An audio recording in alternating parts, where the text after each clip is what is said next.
Imagine a man who commands legions, a man who sits on a throne, whose every whim becomes the law of the land. He has wealth beyond measure, power over life and death. Now, imagine he is a prisoner, trapped, consumed by fear, fear of losing his power, fear of betrayal, fear of a bad night's sleep. He is terrified by a negative opinion, undone by a headache. He has everything, and yet he is a slave. Now, imagine another man. He owns nothing, not even his own body. His name isn't even a name, it's a label. In Greek, it simply means acquired or property. He is a slave, born in the year 50 AD in the far reaches of the Roman Empire. His leg is lame, possibly broken by the cruelty of his master. He has, by every external measure, nothing. And yet, this man is invincible. This man is free. This is the story of Epictetus. His life presents us with the single most profound paradox of the human condition, that the chains of the mind are heavier than any physical shackles, and more importantly, that the key to breaking them is available to every single one of us right now, regardless of our circumstance. How? How did a man born into the brutal slavery of Nero's Rome, a man who endured daily cruelty and physical pain, discover a path to mental freedom so profound that an emperor, Marcus Aurelius himself, would one day study his words as a guide to his own life? What did this slave discover that the powerful, the wealthy, and the celebrated so often miss? This is the central question of our journey. It is a question that challenges the very foundation of our modern pursuits. We may no longer live in an age of Roman tyrants, but we live in an age of invisible chains. We are bound. We are shackled by our own anxieties. We are imprisoned by the desperate need for external validation, the like, the promotion, the approval of strangers on a screen. We are slaves to our impulses, the endless scroll, the next purchase, the fleeting dopamine hit. We are terrified of failure, terrified of discomfort, terrified of what they will think.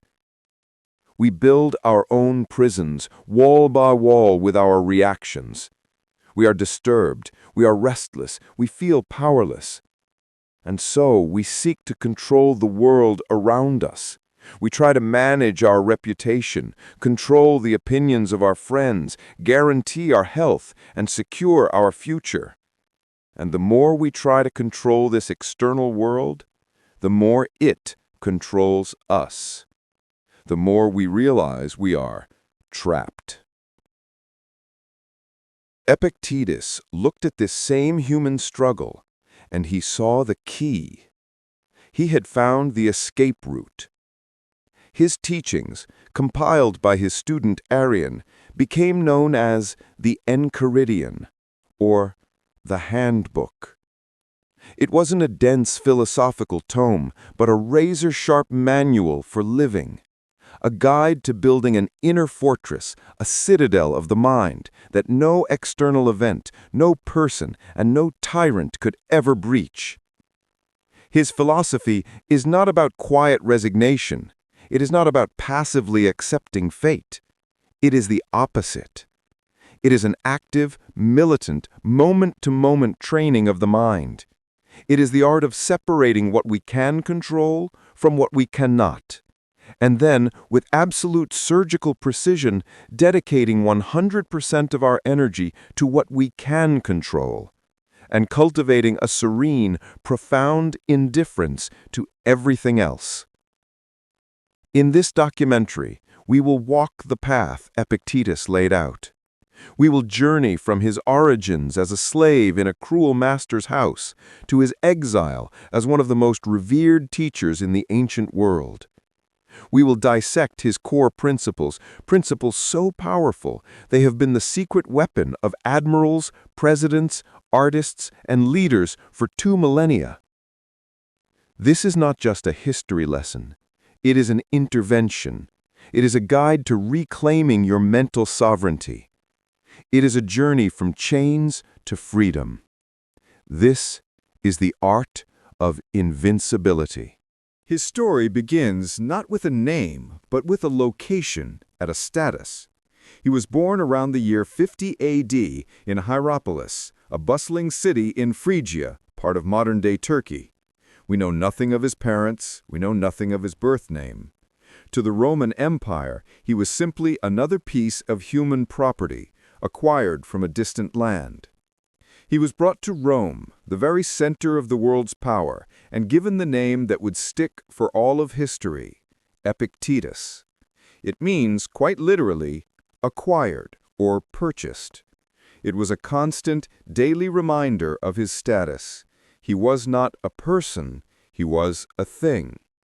His owner was a man named Epictetus, himself a former slave, who had gained his freedom and risen to become a powerful and wealthy secretary in the court of the infamous Emperor Nero. This detail is crucial. Epictetus, having known the sting of slavery, became a cruel and capricious master. He was a living example of how external freedom can still leave a man internally enslaved, addicted to power, wealth, and the emperor's favor. It was in this household, a place of immense wealth and profound moral corruption, that Epictetus's philosophy would be forged. The most famous and perhaps most defining story of his early life is one of brutal, casual cruelty. It is the story of his leg. The details are sparse, but the essence is this. One day, Epictetus, perhaps in a fit of rage or as a twisted form of entertainment, began to twist Epictetus's leg. As the pressure mounted, Epictetus did not scream, he did not beg or plead. He simply looked at his master, calmly, and observed, "You will break it." The master continued to twist. The bone snapped. Epictetus, without anger, without resentment, simply added, "I told you so." Let us pause on this moment. It is almost unbelievable. It is tempting to dismiss it as a myth or as the act of a man with an impossibly high tolerance for pain, but to do so is to miss the entire point. This was not about pain tolerance. This was the first and most powerful demonstration of his entire philosophy in action. In that moment, Epictetus had already made a clean surgical separation. His leg, his body, the pain, these things were external. They were happening to him, but they were not him. They were in the category of things not up to us. His master could twist his flesh, he could shatter his bone, but he could not touch Epictetus's mind. He could not command his judgment. He could not break his will. Epictetus was already building his inner fortress. His response, "I told you so," was not a witty comeback. It was the observation of a scientist. A physical event has occurred in the external world just as I predicted. My internal self, my prohairesis or moral choice, remains untouched, serene, and free. In the house of his master, surrounded by chains, Epictetus was already the freest man in the room. But this understanding did not come from nowhere. Epictetus, in a decision whose motive is lost to history, perhaps he saw the piercing intellect, or perhaps it was a trend for the wealthy, allowed Epictetus to attend the lectures of the great Stoic teacher Musonius Rufus. This was the key. While his body was in service to Epictetus, his mind was in class with Rufus. Musonius Rufus was one of the most respected philosophers in Rome. He taught that philosophy was not a game of abstract words, but a practical daily art of living. He taught that virtue is the only true good. And he taught the core Stoic idea that it is not events that harm us, but our judgments about those events. For Epictetus, this was not academic theory. It was a lifeline. He was living in a laboratory of human suffering, and Musonius Rufus had just handed him the manual. He tested these principles every day against the cruelty of his master, against the pain in his leg, against the humiliation of his status. He was learning moment by moment that while his master owned his body, his mind was his own. He was learning to be free long before he was ever legally freed. The chains were real, but they were already losing their power. Sometime after the death of Emperor Nero in 68 AD, Epictetus was manumitted. He was granted his freedom. He was no longer a slave. He was a free man, a philosopher, and he began to teach in Rome. And what did he teach? He taught the secret he had forged in the crucible of slavery. He taught the key to his own freedom. His philosophy is not complex. It is not a maze of metaphysics.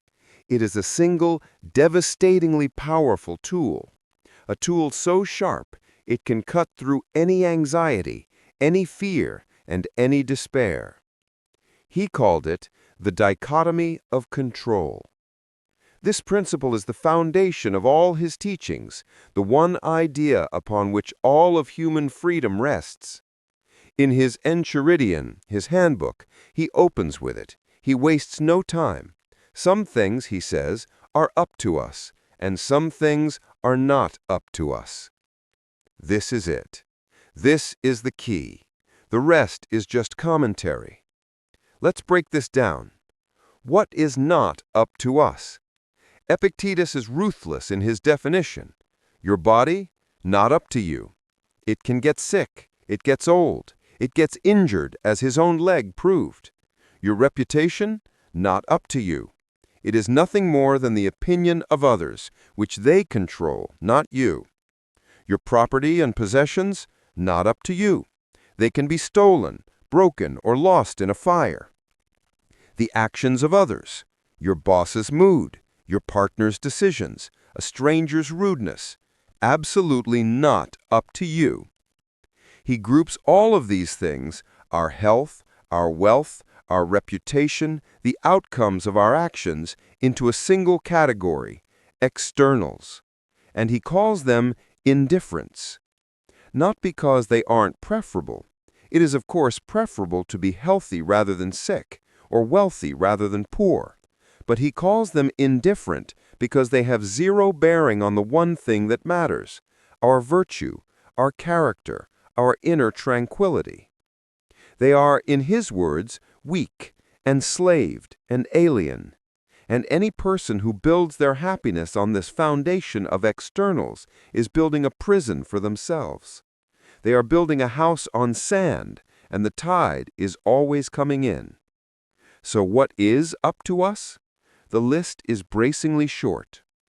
Up to us are our judgments, our opinions, our impulses to act, our desires and our aversions, in short, our will, how we choose to interpret the world, how we choose to respond.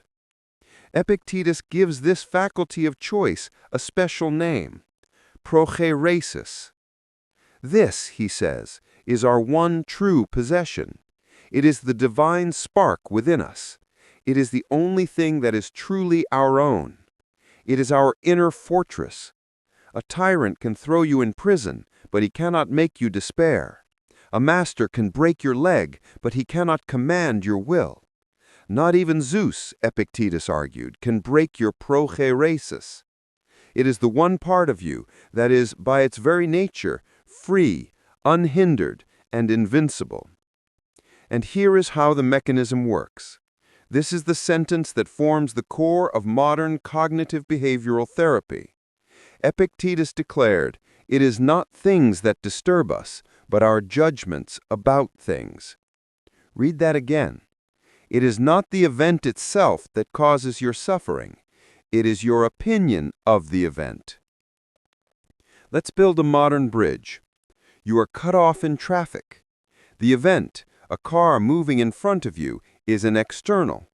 It is not up to you. It is by itself neutral.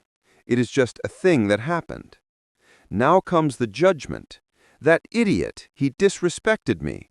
This is terrible. My whole day is ruined.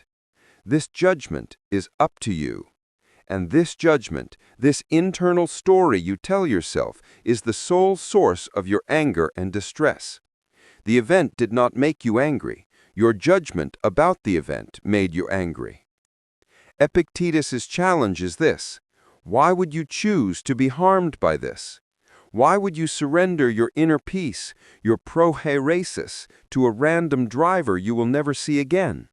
You are choosing to enslave yourself to an external event. Let's take it deeper. Someone insults you. They call you a name. The event, sounds vibrating in the air, is not up to you. It is the action of another. The judgment, that person hurt me, that is an attack on my character, I am diminished, is up to you. The Stoic response? That person has spoken words. Those are just sounds. They have an opinion. That opinion is theirs, not mine. It reveals their character, not my own. I do not have to agree with their assessment. I do not have to interpret this event as harmful. My character is untouched. This is apatheia, or serene indifference. It is not being a cold, unfeeling robot. It is the precise, rational, and powerful act of refusing to attach your happiness to things you do not control. You reserve your full emotional and mental energy only for your own actions, your own character. The classic metaphor is that of the Stoic archer. What is up to the archer? She must select the finest bow she can. She must check that the arrow is straight. She must practice her stance, her breathing, her aim. She must execute the release of the bowstring with perfect form. All of this is within her control. What is not up to the archer?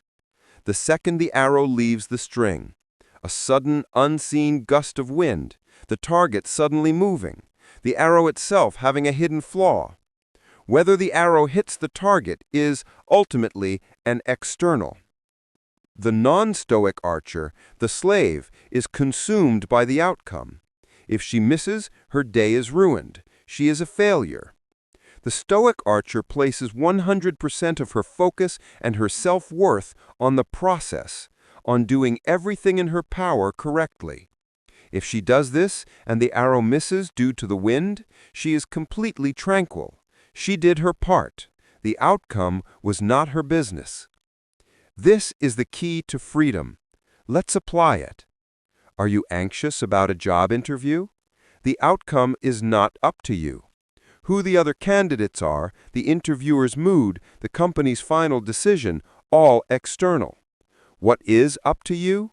Your preparation, your research, your honesty, the clarity of your answers. Focus only on the process of being the most prepared candidate you can be. Then walk away in peace, indifferent to the outcome. Are you facing a health diagnosis? The illness itself is not up to you. What is up to you? Following your doctor's advice, eating well, maintaining a calm and rational mind, refusing to add the second suffering of panic and despair on top of the first reality of the illness. This is the work. It is the only work. All human misery, Epictetus taught, comes from a single tragic mistake. We try to control what we cannot, and we neglect to control the one and only thing we can.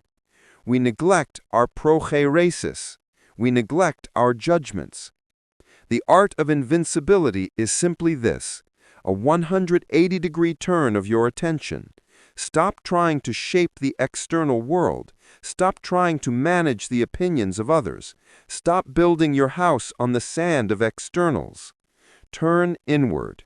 Focus exclusively on your own mind, on your judgments, on your choices.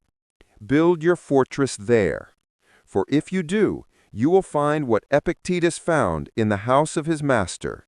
You will be invincible. You will be free. Having gained his physical freedom, Epictetus began to build a life in Rome. The former slave, now a free man, became a teacher.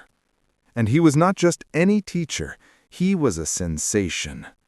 His school attracted the sons of Rome's elite, young men who were destined to become senators, governors, and leaders flocked to this lame philosopher to learn not about rhetoric or politics, but about themselves. They came to learn about the art of living. He was respected.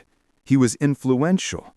He had, by all external measures, finally achieved a life of success and security. And then it was all taken away. In the year 93 AD, Rome was under the boot of Emperor Domitian. Domitian was a paranoid, cruel, and absolute tyrant. He saw conspiracy in every shadow and a challenge in every independent thought. And he hated the philosophers. Why? Because philosophy, and stoicism in particular, teaches that there is a higher authority than the state. It teaches that a man's ultimate allegiance is to virtue, to reason, and to his own conscience. It teaches that an emperor can control your body, but not your mind. To a paranoid tyrant like Domitian, this was the most dangerous idea in the world. It was a direct threat to his absolute power. And so he issued a decree. All philosophers were to be banished from Rome and from all of Italy immediately. Let us once again pause and analyze this moment. This was the ultimate test of Epictetus's philosophy. This was not a single capricious master twisting his leg. This was the most powerful man on earth, the entire Roman state, casting him out. His home? Gone.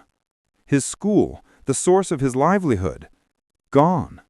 His network of students and his hard-won reputation in the capital? Gone. What would be the normal human reaction? Panic. My life is over. Everything I built is destroyed. Anger and resentment. This is a profound injustice. How dare he? We must resist.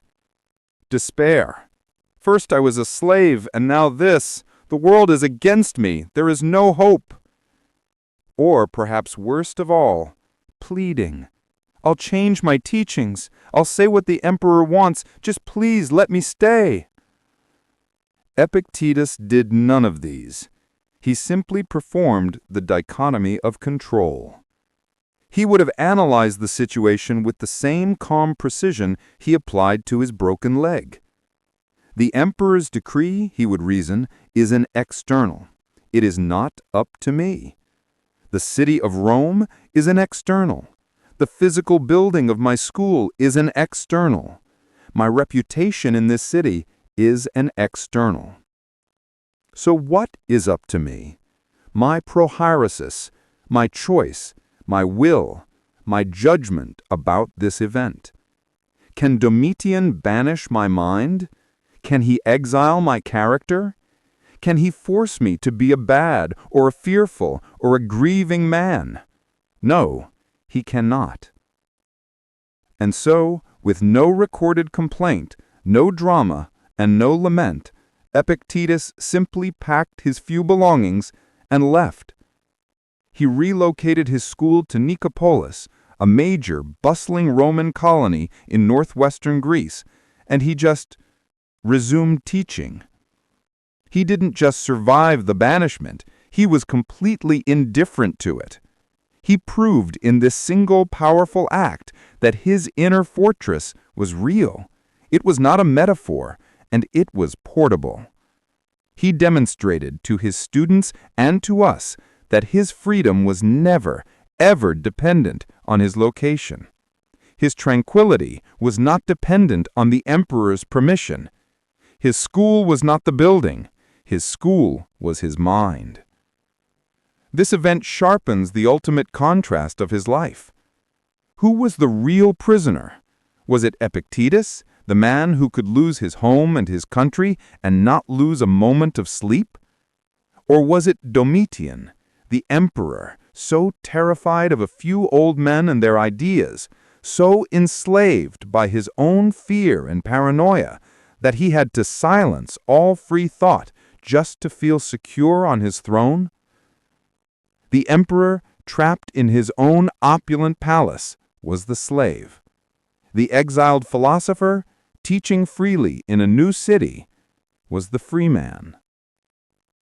Domitian could banish Epictetus from Rome, but he could not banish Rome from Epictetus. That is, he could not touch the philosopher's inner citizenship to the cosmos of reason and virtue. This was not a defeat, it was a victory. This banishment, this great challenge, did not break Epictetus. It revealed him.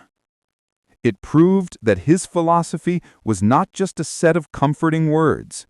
It was a bulletproof, practical system for living an unconquerable life. He simply took his freedom with him. Epictetus taught in Nicopolis for the rest of his life. He lived simply in a small hut with little more than a lamp and a straw mat.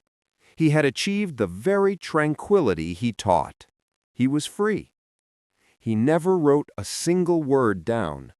His entire legacy, the reason we know his name, is due to one devoted student, Lucius Flavius Arrianus, or simply Arrian.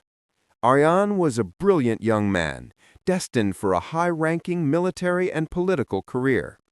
He was so captivated by his teacher that he took meticulous word-for-word notes of his lectures, just as Xenophon had done for Socrates. Years later, Arrian compiled these notes into two immortal works, the Discourses, which are the full, detailed lectures, and the Enchiridion, which means the handbook, or the dagger, a short, sharp, ready-at-hand guide to the core principles. It is this handbook that has echoed through history. It was studied by the Roman Emperor Marcus Aurelius, who quotes Epictetus directly in his own private meditations, using his wisdom to navigate the pressures of ruling the known world. It was carried by soldiers. It was cherished by philosophers. It was even a foundational text for James Stockdale, the American vice admiral who was shot down over Vietnam and held as a prisoner of war for 7.5 years. Stockdale credits Epictetus with giving him the mental framework to endure torture and solitary confinement, separating the external pain from his internal choice to maintain his honor. But what is the legacy for us, right now, in the 21st century? This is the final and most important bridge. Epictetus's teachings are not a historical curiosity. They are a direct, practical, and urgent solution to the anxieties of our modern world. Let's apply his wisdom. You are scrolling through social media. You see posts of people your age who seem more successful, wealthier, happier. You feel a sting of envy, of failure, of anxiety. Epictetus would grab you by the shoulder and ask, "What are you looking at? Are these things up to you? The success of another, their curated image, their wealth, these are externals. By tying your happiness to them, you are willingly placing your neck in a yoke. You are choosing to be a slave. Your prohairesis, your will, is the only thing that matters. Your own character, your own actions." He would say, do not be envious of what others have. Be focused on who you are. Close the app and go practice your virtue. Read a book. Help someone. Do your work with excellence. That is all that is in your power. You are terrified of a public presentation. You are afraid of what they will think of you. You fear they will judge you, that you will look foolish. Epictetus would say, their opinion of you is not up to you. It is an external. It is their business. Why are you trying to control the minds of others? It is impossible, and the attempt is making you miserable. What is up to you, your preparation, the clarity of your speech, the honesty of your message, the courage to stand up and speak. Focus only on that. Perform your role with virtue, and then let their opinions be what they will. You have done your part. You are free. You are insulted. Someone sends you a hateful comment. They attack your character. Epictetus would laugh. Does this person know your true self? No, so they are attacking a stranger. If they did know you, they probably find many more faults to criticize. In either case, their words are just sounds. They are an external. You are only harmed if you give your assent, if you agree with the judgment that this is harmful. Why would you give an ignorant stranger the power to destroy your peace? Remember, he says, if someone is able to very well anger you, know that your mind is complicit in the provocation. Your mind chose to be angered. You can choose to be indifferent. This is the final lesson. This is the art of invincibility. It is not a one-time decision. It is a daily practice. It is a constant, vigilant training of the mind. It is the work of a lifetime. Epictetus, the lame, banished slave, gave us the blueprint for the ultimate freedom. He taught us that our chains are not made of iron, but of our own judgments. He taught us that the world can break our bodies, but it cannot touch our will. He taught us that we are not the victims of our circumstances, but the masters of our minds. His final promise is that if you do this work, if you guard your inner fortress, if you focus only on what is up to you, you will achieve eudaimonia, a life of flourishing. You will be, in his words, tranquil, free, and high-minded. You will be, from this moment until your last, invincible. Thank you for watching. We post new documentaries on philosophy and history every week. Make sure to subscribe and turn on notifications.